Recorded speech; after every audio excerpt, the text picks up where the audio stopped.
ይልቅ ሁኔታው ቢመቻችለት ወደ ፍቅር ለመቀየር ጫፍ ላይ የቆመ ለስላሳ ስሜት ነበር። የኮሌጅ ትምህርቴን አቋርጬ ከተሰደድኩበት በኋላ ማህደረን ያስታወስኩበት ጊዜ ትዝ አይለኝም ነበርና አሁንም ያ ነገር ፍቅር ስለመሆኑ ጠራጠራለሁ። ያኔ አፌ ጮሌና ተጫዋች የነበርኩ ቢሆንም እዚህ ነገር ላይ ግን አንዳች ነገር አፌን የሚቆልፈው አይን አፋር ነገር ነበርኩ።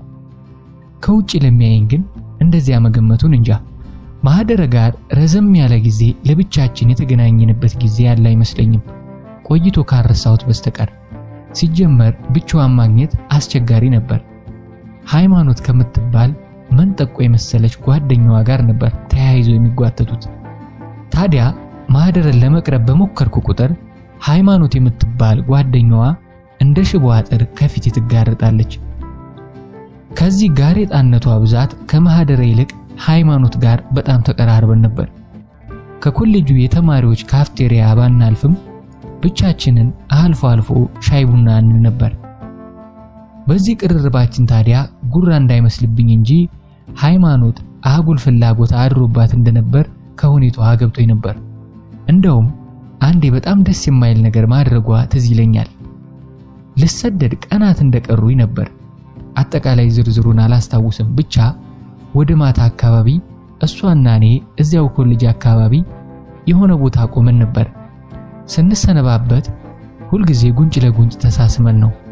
የዚያን ቀን ግን ሆን ብላ ዞረችና ከንፈሯ ከንፈሬን ቦርሾ ታለፈ። ነገሩ ስለደበረኝ ተሰናብቻት ሄድኩ። ሴት ልጅ እንደዚህ ስትሆን ደስ አይለኝም።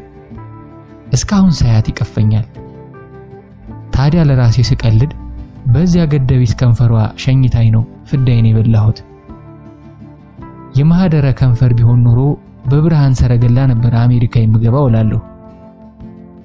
ታዲያ ስለ ማህደረ በወሬ ጣልቃ ያስገባች አንዳንድ ነገር ነግራኝ ነበር። ያዘነች አስመስላ ታወራው እንጂ የሚበዛውን የማህደረን ጉድለት የሚመስል ታሪክ የሰማሁት ከዚቹ ጓደኛዋ ነው። ይቺ ሃይማኖት የምትባል መልክም አመልም የነሳት ልጅ ስንጋባ የማህደረ ሚዜም ነበረች። በግልጽ ፊቴ ላይ እንዳያስታውቅ ብጠነቀቅም እስካሁን ቤታችን በመጣች ቁጥር ደስ የማይል ስሜት ነው የሚሰማኝ። አንዱ ሲቆይ የሚከነክነኝ ነገር ስለ ማህደረ እናት የነገረችኝ ነገር ነው። እናቷ አገር ያወቃት ቁሌታም ነበረች። ቃል በቃል እንደዚያ ነበር ያለችኝ። አለሌ ነገር ነበረች። ግን ደግሞ ብታያት እንዴት እንደምታምር አባቷን ከ3 ልጆቻቸው ጋር ጎልታቸው ሌላ ወንድ ጋር ተያይዛ ጠፋች አለችኝ። ዛሬ ላይ ሳስበው ስለ ጓደኛዋ ገመና ያውም ማህደረ ለወደዳትና አብሯት ለሚማር ልጅ በዚያ ልክ ማውራት ለምን አስፈለገ ብልም ያኔ ግን ምን ነው 3 ልጅ ከወለዱ በኋላ ብያለሁ። ያንን ከሩቅ የሚሸሹትን ፊቷን ወደኔ ያስጠግታ ልጆቹን የወለደቻቸው ከሰውየው አይደለም እየተባለ ይታማል። እንዲያውም ሰውየው አልጋ ላይ ችግር ስላለባቸው ነው ወንዶቹ ጋር የምትሄደው እየተባለ ይወራል። ደግሞ ልጆቹን ስታያቸው ሐሜቱን ወደ ማመን የሚገፋፋ መልክ ነው ያላቸው። ሶስቱም በመልክ አይመሳሰሉ። ብቻ እግዚአብሔር ነው የሚያውቀው። በርግጥ በዚያ ልክ ባላውቃቸውም ከአሜሪካ ተመልሼ ማህደረ ጋር ጋብቻ ካሰብን በኋላ ቤተሰቦቿ ጋር አስተዋውቃይ ነበር። ከዚያን ጊዜ ጀምሮ እስካሁን ወንድሞቿን ባያቸው ቁጥር ሁሉ ጊዜ ይሄ ነገር ትዝ ይያለኝ ይቸገራሉ። የማህደረ ተከታይ ኤፍሬም ይባላል። ለስላሳ ጸጉሩ ውሃ ሲነካው የሚተኛ ወደ ቢጫ የሚወስደው ቅላት ያለው ልጅ ነበር። በዚያ ላይ ረጅም። የሁሉም ታናሽ መስፍን ደግሞ ጥቅጥቅ ያለ ከርዳዳ ጸጉርና ጠይም ቆዳ ያለው እንደ እድሜው በቁመቱም ከሁሉም የሚያንስ ልጅ ነው። ሁሉንም የሚያመሳስላቸው አንድ ነገር ሲበዛ ትሁቶች መሆናቸው ብቻ ነው። ወሬው እውነት ነው ብዬ ብቀበለው እንኳን ይህ ትህትና ያስተዳደግ ውጤት ነውና አባታቸው ምን ያህል ጥሩ አባት እንደሆኑ የሚያሳይ ምልክት ነበር ለኔ። በእርግጥም የበለጠ ያውቋቸው በሄድኩ ቁጥር የማህደረ አባት ምን ያህል ብርቱና ጨዋ ሰው እንደነበሩ መረዳት ችያለሁ። እንዲያውም አልፎ አልፎ ውጪ እየተገናኘን 1-2 ማለታችን አልቀረም። ይሄ ነገር ማህደረ ፊት ላይ ፈገግታ ሲፈጥር ተመልክቻለሁ። እንግዲህ እንደ ጓደኛዋ ሃይማኖት አባባል ከሆነ የማህደረ ዝምተኝነትና ከሰው መለየት እንደ በሽታ የተጠናወታት እናታቸው ትታቸው ከሄደች በኋላ ነበር። ከወንድሞቿም በላይ በእናቷ መጥፋት ክፉኛ የተጎዳቸው ማህደረ ናት እንጂ ከዚያ በፊት ተጫዋች፣ ተግባቢ እንዲያውም የአንደኛ ደረጃ ተማሪዎች እያሉ አስተማሪ ወጣ ሲል ተማሪዎቹ ፊት ቆማ ካልዘፈንኩላችሁ የምትል ደፋር ልጅ ነበረች። የእናቷ መጥፋት መንፈሷን ሰበረው። ጓደኛዋ ይሄን ነገር ለምንም ትንገረኝ፣ ለምን ቤተሰብ የሚለው ነገር የሁሉ ነገሬ አልፋና ኦሜጋ ነውና ለማህደረ ልክ የሌለው ሐዘን ተሰማኝ። እናቷ ትታት የጠፋችና በዚች ምድር አባት ብላ በሙሉ ልቧ የተደገፈችው ሰው ምናልባትም ትክክለኛ አባቷ ያልሆኑ ምስኪን። ጓደኛዋ እንኳን የእውነት ጓደኛዋ አይደለችም። ለማህደረ የነበረኝ ስሜት ከልክ ያለፈ ሐዘን ነበር። ከመጀመሪያውም ከወደድኳት ባህሪዋ ጋር ምናልባት ይሄ ነገር ተደማምሮ ማህደረን እንደ ጓደኛዬ ማየትና መቅረብ የጀመርኩበት ጊዜ ነበር። ያውም በራሴ የቤተሰብ ጉዳይ በተጨናነኩበት ለራሴ የሚታዘንልኝ በነበርኩበት ወቅት በሴት ጉዳይ ይዘፈንበት ይለቀስበት የማላውቅ ወጣት ነበርኩና ደፍሬ አልገፋሁም። ጨክኜም አራኳትም። አንዳንድ ማህደረ ጋር ለመቀራረብ የማደርጋቸው ነገሮች ነበሩ። ከጓደኞቼ ፎቶኮፒ ቤት የሚያስፈልጋትንም የማያስፈልጋትንም ሁሉ በነፃ ኮፒ እያደረገው ወስድላት ነበር። እሷ ግን እያንዳንዷን ሳንቲም አስባ በቀጥታም ሆነ በተዘዋዋሪ ትመልስልኝ ነበር። ያው ተዘዋዋሪው እዚያ የተማሪዎች ካፌ ሻይ ስንጠጣ የኔን ሂሳብ ተንደርድራ የምትከፍለው ነገር መሆኑ ነው። ለምን ቀድባ ሂሳብ እንደምትከፍል ለኔ ቢገባኝም ለሌሎቹ ጓደኞቻችን ግን በመካከላችን የተለየ ቅርበት የፈጠረ የሚያስመስል ነገር ነበር። በአሽሙር ፈገግታ፣ በጥቅሻ፣ በክንድ ጉሸማ ወዘተ ግፋበት የሚሉኝ ጓደኞቼ በወቅቱ እንደዚያ ስታደርግ ደስ የማይል ስሜት እንደሚሰማኝ አያውቁም ነበር። ማህደረ ጋር አሳለፍኩ የምለው ረጅም ጊዜ አሁንም ጨርሶ በማላስታውሰው ምክንያት ሰፈሯ ድረስ የሸኘሁባትን ቀን ነው። ምን እንዳወራን አላስታውስም። ሰዓቱ እንኳን ትዝ አይለኝም። የማስታውሰው ብቸኛ ነገር አንድ ዙሪያውን በወዳደቀ አሮጌ መኪናና የመኪና ጎማ የተሞላ አሮጌ ጋራዥ ጋር ስደርስ መለያየታችንን ነው። መንገዱ ከዚያ ጋራዥ በሚወጣ የተቃጠለ ዘይት የተበከለ ከባድ የብረት ቅጥቀጣ ድምጽ የነበረበት፣ አካባቢው የሚቀፍ አይነት ነበር። ከጋራዡ አለፍ ብለው እንደ ሱቅ መንገዱን ተከትለው የተሰሩ ግቢ የሌላቸው የቁጠባ ቤቶች ነበሩ። ከነዚያ ምርጊታቸው የረገፈና የጣራቸው ቆርቆሮ የዛገ አሮጌ የቁጠባ ቤቶች መካከል ማህደረ ወደ አንደኛው ስትገባ አስታውሳለሁ። ለምን እንደሆነ እንጃ ያም እይታ አሳዝኖኛል። ከሁለት ዓመታት በላይ በዚያ ስሜት ውስጥ ቆይቻለሁ። በመጨረሻ አቅሌን ስቼ ለስደት ስዘጋጅ ከነዚያ ሁለት ጓደኞቼ ይልቅ ማህደረ የጠየቀችኝን ዛሬ ላይ አስታውሰዋለሁ። ወደ 5 የምንሆን ልጆች ከክላስ በፊት ሰብሰብ ብለን ተቀምጠን በየአፋችን ስናወራ ከጎኗ ነበር የተቀመጥኩት። ዞር ብላ አይታኝ ዮኒ ሰሞኑን ልክ አትመስልም፣ ደህና ነህ? ደህና ነኝ አልኩ እየሳቅሁ። ለቅጽበት ትክ ብላ አይታኝ ወደ ሌሎቹ ጨዋታ ተመለሰች። ከተወሰኑ ሳምንታት በኋላ ይመስለኛል ተሰደድኩ። የማህደረ ነገር በዚሁ አለቀለት። እንደው በሆነ አጋጣሚ ለቅጽበት አስታውሻት ካልሆነ በስተቀር ሙሉ መልኳ ጭምር ከአይምሮዬ ጠፍቶ ነበር። እንደገና ማህደረን ያስታወስኳት ከ14 ይሁን 15 ዓመታት በኋላ ነበር። ሌላ ሰው ሆኜ ሌላ ሰው ሆና። የዛሬ 7 ዓመት ቤተሰቦችን ጥየቃ ወደ ኢትዮጵያ ተመልሼ ነበር። በዚያውም አባታችን ያወረሰን ቦታ ላይ ወደ ሀገሬ ስመለስ የምኖርበት ያልኩትን ቤት እያሰራው ስለነበር ምን እንደደረሰ ለማየት የተወሰነ ጊዜ እንደቆየው ታናሽ እህቴ ማርያም ሰምራ ጋር የሆነ ውክልና ጋር የተያያዘ ነገር ለመጨረስ 6 ኪሎ ወደሚገኝ አንድ መስሪያ ቤት ሄድን። ሁሉም ነገር ግራ ስለሚገባኝ እህቴ እንሂድ ያለችብኝ ቦታ ሁሉ እንደ ሕፃን ልጅ እየተከተልኩ ከመሄድና ፈርም ስትለኝ ከመፈረም ውጪ ሌላ ስራ አልነበረኝም። ቢሮክራሲው ያሰለቸኝ ነበር። የዚያን ቀን እህቴ የምታደርገውን አድርጋ ለፊርማ እስክትጠራኝ አግዳሚ ወንበር ላይ ተቀምጬ ከዚህ ስትሯሯጥ አያታለሁ። የትናንትና ማርያም አድጋ እንዲህ ከሩቅ ሳያት ግርምት ይሞላኛል።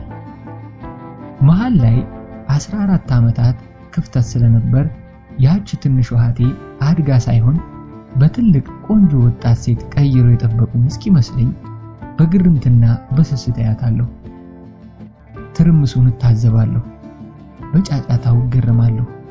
ከዚህ ሁሉ ዓመታት በኋላ ሁሉ ነገር እንደነበረ መሆኑ እየገረመኝ ይሄን ትርምስ የናፈቀ አይምሮዬ በጉጉት እያንዳንዱን ነገር ይቃርማል።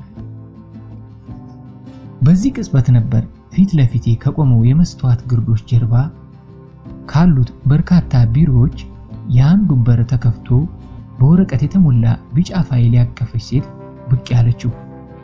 አይምሮዬ ለቅጽበት የት እንደሚያውቃት ከማሰብ ውጪ ለማስታወስ ብዙ ጊዜ አልወሰደብኝም።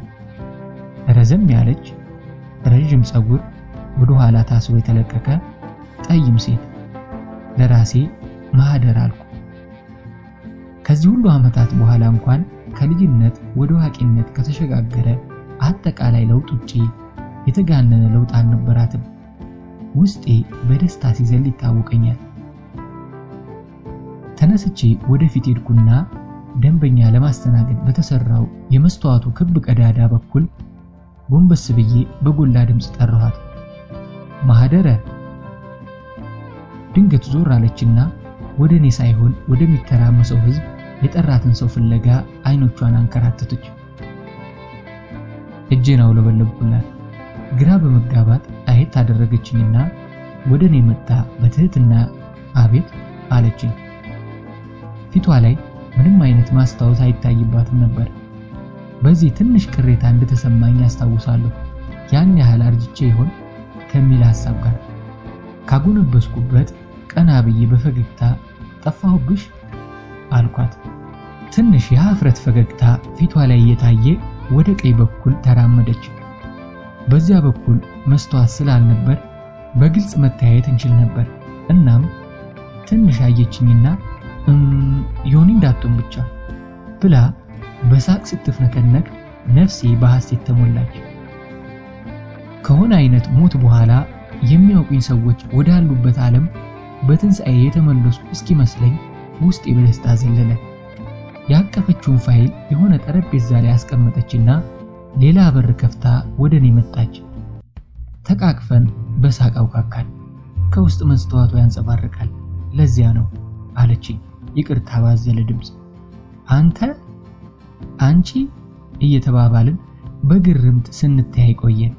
እንዲህ ነበር ከጸጉር በቀጠነች አጋጣሚ ማህደርን ዳግም ያገኘኋት። የዚያን ቀን እህቴ ጋር አስተዋወቅኳቸው። ታዲያ ስንወጣ እህቴ ምን አለችኝ? የፊቷ ጥራት ሲገርም ንኪው ብሎኝ ነበር። ወይ ይሄ ፊት አልኩ በውስጤ። ማህደረ ጋር ስልክ ተቀያይረን ከተለያየን ከ3 ቀን በኋላ ይመስለኛል ደወለችልኝ። መቼ ረፍት እንደምትሆን ስላላወቁ የሷን ስልክ ስጠብቅ ነበርና ደስ አለኝ። በቀጣዩ ቀን ቅዳሜ ምሳ ልንበላ ተቀጣጠርን። ሳገኛት እንደ መጀመሪያው ቀን ፍንድቅድቅ አላለችም። ትንሽ ቁጥብ ሆና ነበር። ቢሆንም ብዙ አወራን። የሚበዛውን ያወራሁት እኔ በሆንም እሷም ትምህርት አቋርጬ ከሄድኩ በኋላ የተወራውን እዛች ፎቶኮፒ ቤት ሄዳ ጓደኛዬን ምን ሆኜ እንደጠፋሁ እንደጠየቀችው ነገረችኝ። በዚህ ንግግሯ ውስጥ የተደሰተ የሆነ የመፈለግ ስሜት ተሰማኝ። እንዲሁ የኮሌጅ ጓደኝነት ቅርርባችን የፈጠረው በሚመስል ግልጽነት ህይወት እንዴት ነው አልኩ። የዚያን ቀን እጅን ታጥቤ ልምጣ ብላ ሄዳ ከሩቅ ለአስተናጋጁ ሂሳብ ስትከፍል አየኋት። አንዳንድ አመል እድሜ ልክ አይለቅም። ከዚያን ቀን በኋላ ግንኙነታችን አስገራሚ ነበር። እረፍቴን ጨርሼ ወደ አሜሪካ እስክመለስ ድረስ በየቀኑ በሚባል ሁኔታ እንገናኝና ሻይ ቡና ብለን እንለያያለን። አልፎ አልፎም እራት እንበላለን። ስፈራ ስቸር ይቅርታ በግል ጉዳይሽ ከገባው እንዲሁ ጓደኝነት ጥያቄ ነው አላገባሽም አልኳት። ባከኔ ነገር ትንሽ ግራ ይገባው ነው። ስላንተ እናውራ። አንተስ? አላገባሁም። ምን ነው በሰላም? እውነቱን ለመናገር በቁም ነገር አስቤበት አላውቅም። በዚያ ላይ ፋታ የሌለው ህይወት ነው ያሳለፍኩት ስልሽ እንኳን ስለሌላ ሰው ማሰብ ራስሽን የሚያስረሳ እኔ እንጃ። ምናልባትም ይህ አስቀያሚ መልኬ የሚስባት ሴት ጠፍታ ይሆናል። ተሳሳቅን። ከ3 ወር ረፍቴ የሚበዛውን ማህደረ ጋር ጥሩ ጊዜ አሳለፈን። አንድ ነገር እየገረመኝ ነበር። አንድም ቀን በቀጠርኩባት ሰዓት አይመቸኝም ብላ አታውቅም። ይህ አደፋፍሮኝ ነበር ወደ አሜሪካ ልመለስ 2 ሳምንት ሲቀረኝ ከከተማ እንድንወጣ የጠየቅኳት። አንገቷን እንዳቀረቀረች ደስ እንዳለ አለችኝ። የነገሮች ፍጥነት ገረመኝ። መታበይ መሆኑ ቆይቶ ቢገባኝም አሜሪካና ሴት የሚል አጉል ሐሳብ ውልብ ብሎብኝ ነበር። ያቺ ኮስታራ ለሰላምታ እንኳን ደጅ የምታስጠና ሴት እንዲህ ስስባት የምትሳብ ስገፋት የምትገፋ ሆና ሳገኛት ምን ላስብ? የት ከርሞ እንኳን እንደመጣ በወጉ ላላወቀችው ሰው ራሷን ጣል ስታደርግ ምን ልበል? ቢሆንም ይሄ ነው ብዬ በማልገልጸው ምክንያት ውስጤ ጨዋነቷን ይለፍፍ ነበር። ሐዋሳ ሄድን። እጅግ ውብ የሆነ ቀን ነበር ያሳለፍነው። በጀልባ ሐይቆቹ ላይ ቀዘፍን። እጅ ለእጅ ተያይዘን በእግራችን ብዙ ዞርን። ውስጤ እያደረግን ባለው ነገር ቢደሰትም ውሃ፣ ጀልባና አሳሳይ ግን ከዚያ አካባቢ ሩጥ ብሎኝ ነበር።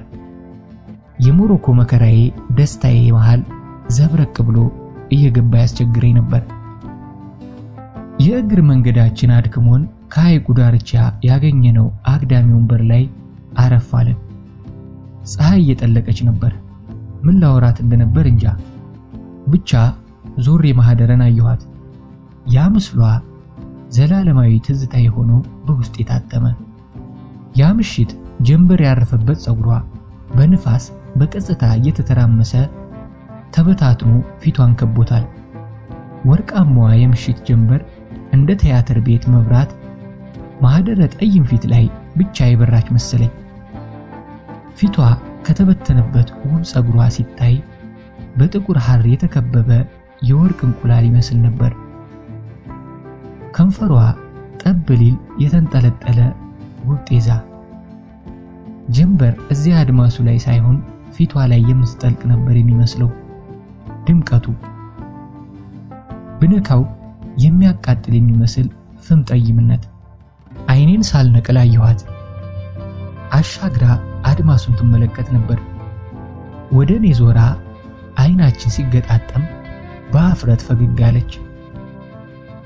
ድንገት ለምን አንጠጣም አልኳት። ሐሳቡ ከየት እንደመጣልኝ አላውቅም። እንጠጣ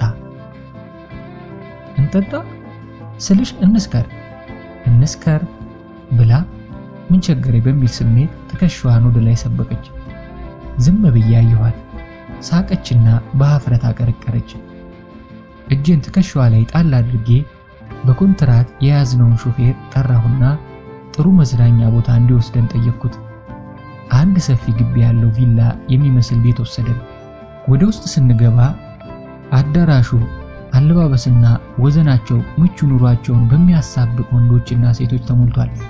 ከመድረኩ አንድ ድምፃዊ የጥላሁን ገሰሰን ዘፈን በሙሉ ባንድ ታጅቦ ይዘፍናል። ድባቡ ደስ የሚል ነበር።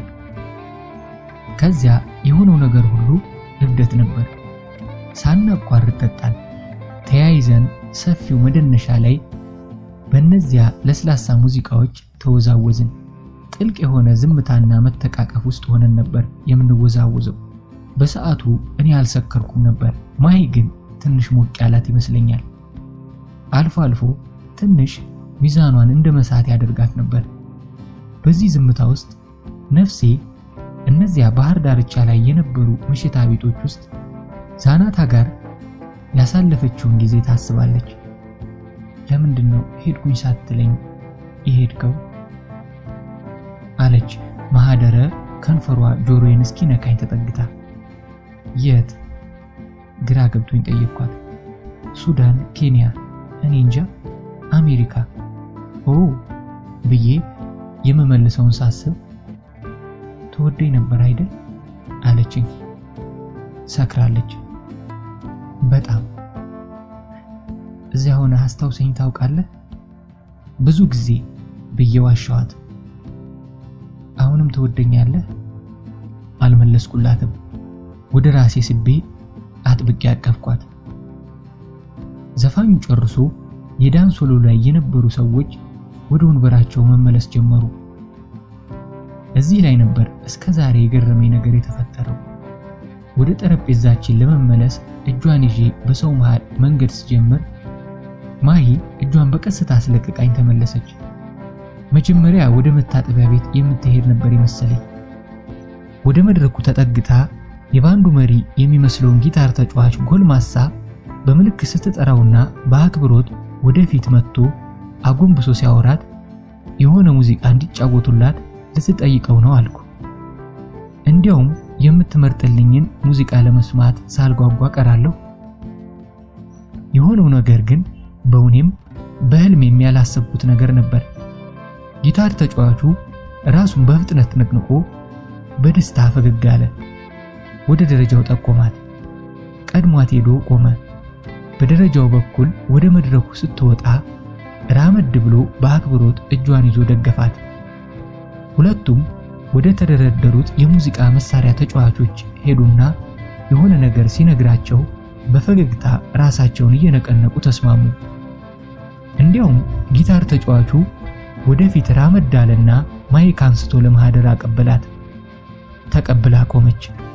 ሙዚቀኞቹ ጎን ለጎን በሹክሹክታ ተነጋግረው በስምምነት አውራ ጣታቸውን ከፍ ያደረጉ ምልክት ከተሰጣጡ በኋላ ለመጀመር ተዘጋጁ። ያኔ ደነገጥኩ። ወደ መድረክ ሮጬ እባካችሁ ትንሽ ሞቅ ብሏት ነው ይቅርታ ለማለት አንድ ሁለት ጊዜ እግሬን አነሳው። በኋላ ግራ ገብቶኝ ቆምኩ። በጭንቀት ተውጬ አዳራሹን በአይኔ ቃኘሁት። ሁሉም ሰው ወደ መድረኩ ይመለከታል። ሙዚቃው ረጋ ብሎ ሲጀምር ማህደረ ወደ ተመልካቾቹ ፊቷን አዙራ መሬት እያየች ቆመች። ግንባሬን እየፈተገው በአፍረት አቀርቅሬ እንደቆምኩ ፈጽሞ ከማህደረ ይወጣል ብዬ ያልጠበቅኩት ስርቅርቅና ውብ ድምጿ አዳራሽ ውስጥ ሲናኝ ባለማመን ቀና ብዬ አየኋት። ድምጿ ውስጥ የሆነ መግለጽ የማልችለው የሚነዝር ስሜት ነበር። ብዙ ዓመት እንደዘፈነ የመድረክ ሰው አይኖቿን ከድና በእርጋታ ነበር የምትዘፍነው። ሙዚቀኞቹም እንደኔው ጨንቋቸው ነበር መሰል ስትዘፍን በፈገግታ ተያዩ። አዳራሹ ጸጥ ብሎ ሙዚቃውና የማይ ድምጽ ብቻ ሲንቆረቆር ምን አደረገው? አለቀስኩ። ድብልቅልቅ አለብኝ። ከዚያን ጊዜ ጀምሮ ያንን ዘፈን ስንት ጊዜ እንደሰማሁት እግዚአብሔር ይወቅ። ደግሞ የወንድ ዘፈን እኮ ነው። ተሾመ አሰግድ የተባለ አንጋፋ ድምጻዊ የድሮ ዘፈን። ከዚያ በፊት በሴት ሲዘፈን አልሰማሁም። የኔ አካል የኔው ነህ ምን አወርሳለሁ አንጀቴና ልቤን ያውጥቼልሃለሁ። በሐሳብ በረሃ ብቃጠል ብቀልጥም የመውደድን ረሃብ የፍቅሩን ውሃጥም ካንተ ትንፋሽ በቀር በምንም አልቆርጥም። ደምም ባልቋደስ ከወንድም ከእህትህ ካንጀቴም በማዘን ባልሆን እንደናትህ ከኔም ሆድ በፍቅር ተቀምጠሃል እንደ ቅንነትህ። ከዚህ በላይ መቀጠል አልቻለችም። ሳቅ ተናነቃት። ማይኩን በስርዓት አስቀምጣ ከመድረኩ በፍጥነት ወረደች። አዳራሽ ውስጥ የነበረው ሰው ረጅም ጭብጨባ አጅቧት ወደኔ መጣች። እያለቀሰች ነበር። ወደፊት ሄጄ አቀፍኳት። እንሂድ አለችኝ። ተያይዘን ወጣን። ወደ ያዝነው ሆቴል ነበር በዝምታ ሄድነው።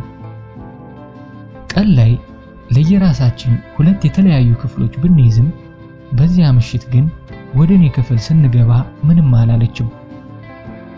ሌላ ክፍል መያዟንም የረሳችው ነበር የምትመስለው። ፍዝዝ ብላ ነበር። መጠጡ ይሆናል ብዬ አሰብኩ። በዝምታ ተጠጋኋት። ዝም አቀፍኳት። ዝም መሳሳም ጀመርን። ድንገት እንባዋ ተዘረገፈ። ማይ ደህና ነሽ? ወደ ክፍልሽ ልውሰድሽ አልኳት። ከልቤ ነበር። ራሷን በአሉታ ነቅንቃ በደከመ ድምፅ እንተኛ አለችኝና ቀድማ ወደ አልጋው ተራመደች። ልብሶቻችንን አወላልቀን በጨለማው ውስጥ ስንተቃቀፍ ምን ገረመኝ? የሰውነቷ ልስላሴ። በህይወቴ የመጀመሪያ ከሆነችው ዛናታ ጀምሮ አሜሪካ ከገባሁ በኋላ አልፎ አልፎ አብሬያቸው እስከወጣሁ ሴቶች ከማንኛቸውም እንደ ማህደረ ገላ የሚለሰልስ ሰውነት አጋጥሞኝ አያውቅም። የህፃን ልጅ ሰውነት እንኳን እንደዚህ አይለሰልስም። በዚያ ጨለማ ውስጥ የለቅሶ ሲቃ በሚቃጥተው ድምፅ ማህደረ ደጋግማ የምትለው አፈቅርሻለሁ በለኝ ነበር። በዚያች ሌሊት ነበር ላገባት ውስጥ የወሰነው። ምክንያቴ ደግሞ ይህን አባባሏን ፈጽሞ በተሳሳተ መንገድ ስለተረጎምኩት ነበር። በትክክል የመሰለኝ ማህደረ ኮሌጅ እያለን ያፈቀረችኝና በመሄድ የተጎዳች ለአመታት ፍቅሯ ውስጧ ቆይቶ ስታገኘኝ የፈነዳ አይነት ነበር። ለምን ፎቶኮፒ ቤት ሄዳ የት እንደሄድኩ ጠየቀች። ለምን ሳትነግረኝ ሄድክ ብላ ወቀሰችኝ። ጓደኝነታችን በግሩፕ ነበርና እንደ ጓደኛ ካወራች ለምን ሳትነግረን ሄድክ ነበር ማለት የነበረባት። ለምን መታወሷን ማወቅ ፈለገች? በግሏ ነበር ያዘነችው አልኩ። እንዲያውም ይህን ያህል አመታት ብቻዋን እያሰበችኝ አስታውሻት ባለመቆየቴ ጸጸት ቢጤም እንደተሰማኝ ትዝ ይለኛል። ምንም እንኳን ከአሜሪካ ነቅዬ ለመምጣትና አገሬ ላይ ለመኖር ካሰብኩ ቆይቼ የነበረ ቢሆንም ከፉከራ ያለፈ ቁርጥ ያለ ጊዜ አላስቀመጥኩም ነበር። ማህደረን ካገኘው በኋላ ግን ወሰንኩ። ተመልሼ የሚሄደው ነገሮችን ለማስተካከል ቢሆንም ይህንን ግን ለማንም አልተናገርኩም ነበር፣ ለእርሷም ጭምር። እንዲያውም ስራዋን እንድታቆም ያሳመንኳት አሜሪካ ከሄድን ምን ያደርግልሻል ብዬ ነበር። በቀጣዩ ቀን እዚያው ሐዋሳ ራት ላይ ላገኛት እንደምፈልግ ነገርኳት። መልሷ እስካሁን ይገርመኛል።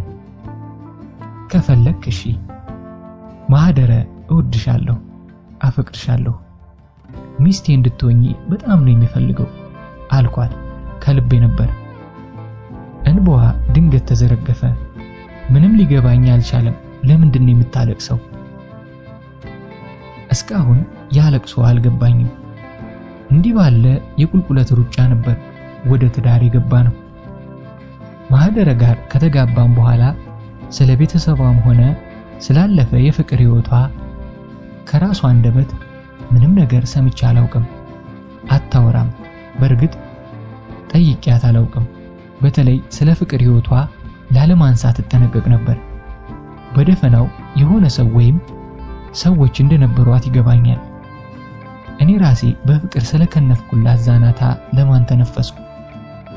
ያውም እንደ ትዳር አብረን ኖረን እንደ ዘላለም ከረዘመውና ሰው እስኪሰለች ከምዘረዝረው ታሪኬ ውስጥ ለምን ዛናታ ጋር ያሳለፍኳቸውን 7 ውብ ወራት ቆርጬ ዘላቸዋለሁ። በአፍሪካና አውሮፓ መካከል ለኔ ጀልባም ደላላም ሳይሆን ያቺ ሴት ነበረች ድልድይ ሆነችኝ። ያውም ስለሷ ባሰብኩ ቁጥር የፍቅራችን ሙቀቱና ትዝታው እስከዛሬም በልቤ ወላፈኑ እየተሰማኝ፣ እናም ማህደረ ያለፈ የፍቅር ታሪኳን ካልነገረችኝ ብዬ አልተቀየምኳትም። ግን ለአንዳንድ ውልብ የሚሉ ጉዳዮች ያለፈውን ለማወቅ እንድጓጓ የሚያደርጉብኝ ጊዜ አለ። ለምሳሌ ያቺ ሃይማኖት የምትባል ጓደኛዋ ቤታችን መጣ በሄደች ቁጥር ማህደረ አይኖቿ ያባብጣሉ። ስታለቅስ ባላያትም እንዳለቀሰች ግን ይገባኛል። ለቀናት የሚቆይ ድብርት ይጫጫናታል። ምን እያወራቻት ብትሄድ ነው እንደዚያ ስሜቷ የሚረባበሸው እላለሁ። ቤተሰቦቿን አውቃለሁና ስለ ቤተሰብ ጉዳይ እንደማይሆን ግልጽ ነው። እንግዲህ ሁለቱ ብቻ የሚያውቁት የሚያስለቅስ ጉዳይ ምን ሊሆን ይችላል? አለማወቅ ደጉ። የሚስቴን ገላ ከኔ በፊት ማንና እንዴት እንዳቀፈው የመስማት ፍላጎት የለኝም። ድንግልና ለኔ የሥጋ ጉዳይ ብቻ አይደለም። አንዲት 30 ዓመት ያለፋት ሴት ለምን ድንግል ሆና አላገኘኋትም የምል ጅል አይደለሁም። ቅሬታዬ የሚመነጨው እየገፋችኝ ያለችው እሷ ናት ወይስ ውስጡ ያለ ሌላ ሰው የሚለውን ሳስብ ነው። ይህንንም ግን አልጠየቅኩም። ለምን? የማናውቀውን ታሪክ በግልጽነት ስም በማውራት የትዝታ ሥጋ ማልበስ። ነገሩ ከሆነው በላይ በሐሳባችን ሲኖር እንዲኖር መፍቀድ ነው። አጠቃላይ ዕውቀት የዝርዝሩን ያህል አያበሳጭም፣ አያስቀናም፣ አያሳዝንም። የሆነ ፍቅረኛ ነበራት ወይም ፍቅረኞች ነበሯት። በቃ ካወራንበት ያ የሆነ የማይታወቅ ሰው መልክ፣ ስም፣ ባህሪ፣ ሥራ፣ ሀብት እና በፍቅር ያሳለፉት ጊዜ ሁሉ ዕውቀታቸው ይሆናል። ያወቅነው ነገር ነው በመረጃ እየተደገፈ የሚያበሳጨን እና የሚያስቀናን። የማወቅ ጉጉታችን ቢገፋን እንኳን መተውን የመሰለ ፈውስ የለም። በአንዳንድ ጉዳዮች አለማወቅን የመሰለ ዕውቀት የለም። አዎ፣ ማን ጋር ምን እንዳደረገች ከግምት ባለፈ አላውቅም። ስለማላውቅ አላስታውስም። ስለማላስታውስ ምንም አላደረገችም። ስለዚህ በድንግልናዋ ያገኘኋት የምወዳት ሚስቴ ናት እላለሁ ለራሴ። ሁላችንም ልናወራው የማንፈልገው ታሪክ ይኖረናል። ምናልባትም ዋናው ታሪካችን ያ ልናወራው የምንፈልገው ታሪክ ይሆናል። መጠኑ ይለያይ እንጂ ሁሉም ዛፍ ስር አለው። የደበቅነው ታሪካችን እንደ ዛፍ አላፊ አግዳሚ ለሚያየው ሕይወታችን የማይታይ ስር ነው። አወራነውም አላወራነውም፣ ታየም አልታየም፣ እዚያ የተደበቀ የታሪክ ስራችን ላይ ነው የምንቆመው።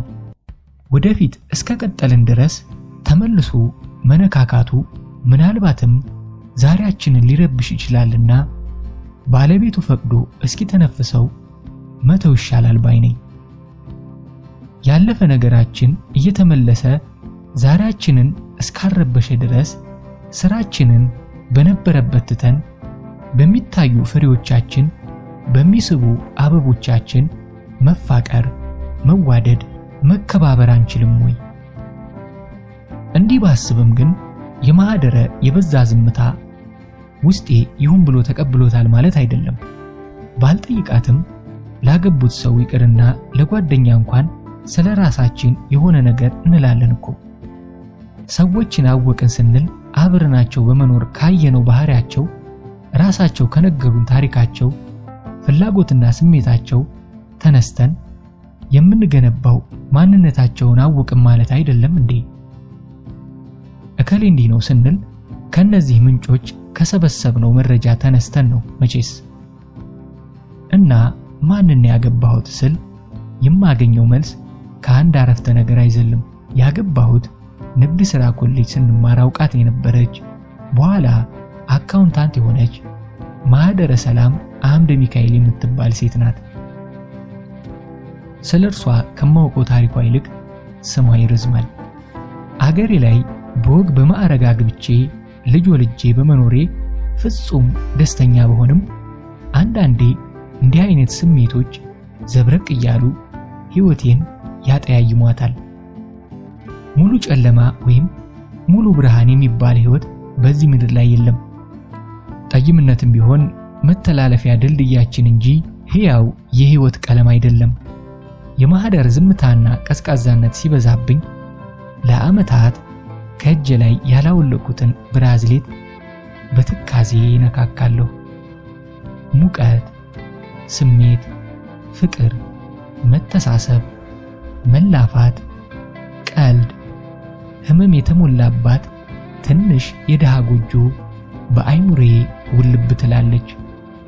የአንደኛችንን ወሬ ሌላኛችን በጉጉት የምናዳምጥ ነፍሳት በዚያች ጎጆ ውስጥ ነበር።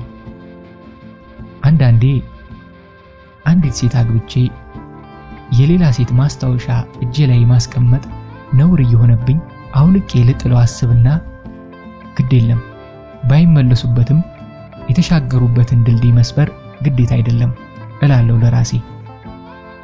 ማንም የማያስታውሳቸውን ሰዎች ማንም ከነማይዘክረው ታሪካቸው በዚህ ምድር እንደሌሉ እንዳልተፈጠሩ ከመርሳት ትንሽ ሐውልት በአደባባይም ባይሆን ውለታቸው ባረፈበት ሰው ልብ ቢቀር ምኑ ነው ክፋቱ?